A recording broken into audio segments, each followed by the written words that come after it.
300 कोटी वृक्ष लागवडीचा जो आपण कार्यक्रम हातामध्ये घेतलेला आहे, राष्ट्रीय वन धोरण 1988 अनुसार देशाच्या एकूण भौगोलिक क्षेत्रापैकी किमान 33% क्षेत्र वनाच्छादित व वृक्षाच्छादित असणे अपेक्षित आहे।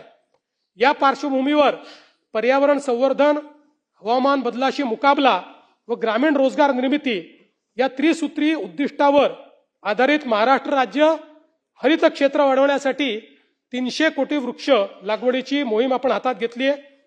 सदर जी काही मोहीम आहे ती पुढच्या 7 ते 10 वर्षांमध्ये आपल्याला घ्यायची आहे, पण शक्यतोवर 7 वर्षात ती पूर्ण करण्याचा आपला मानस आहे। यामध्ये स्थानिक व देशी प्रजातींना प्राधान्य देत भूप्रदेश आधारित परिसंस्था म्हणजे लँडस्केप बेस्ड इकोसिस्टम अप्रोच हा आपण याच्यामध्ये ठेवलेला आहे आणि यासाठी डिजिटल आणि उपग्रह आधारित निरीक्षण व नियंत्रण प्रणाली आपण विकसित करतो आणि पर्यावरणीय समतोल जो आहे तो राखण्याच्या दृष्टीनं वेगवेगळ्या पद्धतीचं काम यात केलेलं आहे।